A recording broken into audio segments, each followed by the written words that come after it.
আমাদের অনেকের এই মানসিকতা আছে, অন্যের প্রাইভেট বিষয় নিয়ে কখনো আপনি নাক গলাতে পারবেন না, কারো প্রাইভেসিতে আপনি ইন্টারফেয়ার করবেন না, কারো প্রাইভেট স্পেসে আপনি ইন্টারফেয়ার করবেন না। এটা খুব বাজে একটা স্বভাব, এটা ইসলাম হারাম করে দিয়েছে।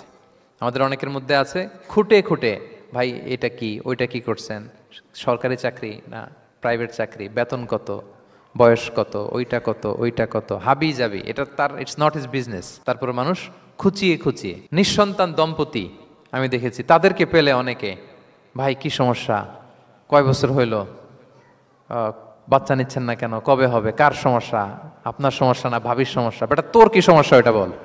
একজন নিঃসন্তান দম্পতি তারা কি স্ট্রাগলের মধ্য দিয়ে যায় আপনি জানেন? এটা তার জন্য পরীক্ষা। ওই পরীক্ষার মধ্যে আপনি খুঁচিয়ে খুঁচিয়ে, মানে সে kind of he is a gynecologist, treatment দিচ্ছে, ভাই কি হয়েছে, এইটা ওইটা, তাদেরকে বিব্রত করে একটা পরিস্থিতিতে ফেলা, এম্বারাসিং একটা সিচুয়েশনে ফেলা, এটা হারাম। এই ম্যানারগুলো ইসলাম আমাদেরকে ধরে ধরে শেখায় যে এটা তোমার বিজনেস না, তুমি খুঁচিয়ে খুঁচিয়ে মানুষের ব্যক্তিগত বিষয় যেটাতে সে বিব্রত বোধ করে, এগুলো তুমি জিজ্ঞেস করতে পারো না।